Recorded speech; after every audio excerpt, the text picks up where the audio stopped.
Telangana cabinet కీలక నిర్ణయాలు తీసుకుంది. 200 యూనిట్ల ఉచిత కరెంటుకు కేబినెట్ ఆమోదం తెలిపింది. 500 రూపాయల గ్యాస్ సిలిండర్ పథకానికి గ్రీన్ సిగ్నల్ ఇచ్చింది. వాహనాల రిజిస్ట్రేషన్ల నెంబర్లలో టీఎస్ను టీజీగా మార్చడానికి కేబినెట్ ఆమోదం తెలిపింది. ముఖ్యమంత్రి రేవంత్ రెడ్డి అధ్యక్షతన సచివాలయంలో తెలంగాణ మంత్రివర్గ సమావేశం జరిగింది. ఈ సందర్భంగా అసెంబ్లీ బడ్జెట్ సమావేశాలతో పాటు పలు పథకాలపై సుదీర్ఘంగా చర్చించి కీలక నిర్ణయాలు తీసుకున్నారు. ఈ నెల 8 నుంచి అసెంబ్లీ బడ్జెట్ సమావేశాలు నిర్వహించాలని ప్రభుత్వం నిర్ణయించింది. అయితే ఈసారి అసెంబ్లీలో ప్రభుత్వం ఓటాన్ బడ్జెట్ను తీసుకురావాలని నిర్ణయం తీసుకుంది. మరో 2 గ్యారెంటీల అమలుకు సైతం ప్రభుత్వం గ్రీన్ సిగ్నల్ ఇచ్చింది. 200 యూనిట్ల ఉచిత కరెంటుకు ఆమోదం తెలిపింది. రేపు అసెంబ్లీ సాక్షిగా మరొక 2 గ్యారెంటీలని తెలంగాణ ప్రజలకి అందించనున్నాం. కులగణన ఏర్పాటు చేస్తామని చెప్పాం.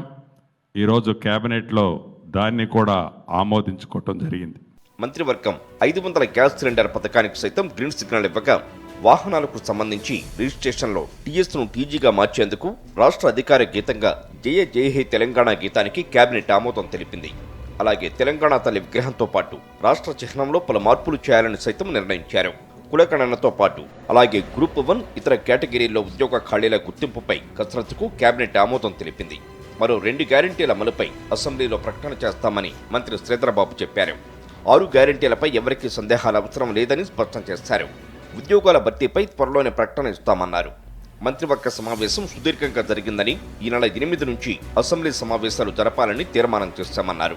అసెంబ్లీలో గవర్నర్ ప్రసంగానికి మంత్రివర్గంలో ఆమోదించామన్నారు. 8వ తారీఖు నుంచి అసెంబ్లీ సమావేశాలు నిర్వహించడం జరుగుతుందని కేబినెట్ నిర్ణయం తీసుకుంది. కొడంగల్ ఏరియా డెవలప్మెంట్ అథారిటీ ఏర్పాటు చేయాలని, అదేవిధంగా రాష్ట్రంలో ఉన్న 65 ప్రభుత్వ ఐటీఐ కళాశాలలను అడ్వాన్స్ టెక్నాలజీ సెంటర్స్గా అప్గ్రేడ్ చేయాలని రాష్ట్ర కేబినెట్ నిర్ణయం తీసుకున్నారు. తెలంగాణ రాష్ట్ర హైకోర్టుకి 100 ఎకరాల భూమిని కేటాయించేందుకు మంత్రిమండలి ఆమోదం తెలిపింది. కేబినెట్లో కొడంగల్ ప్రాంత అభివృద్ధి సంస్థ, తెలంగాణ హైకోర్టుకు 100 ఎకరాలు, 65 ఐటీఐ కళాశాలలను అడ్వాన్స్డ్ టెక్నాలజీ కేంద్రాలకు అప్డేట్ చేయాలని నిర్ణయించింది. సత్ప్రవర్తన కలిగిన ఖైదీలకు క్షమాభిక్ష కల్పించి విడుదల చేసేందుకు మంత్రివర్గం అంగీకారం తెలిపింది.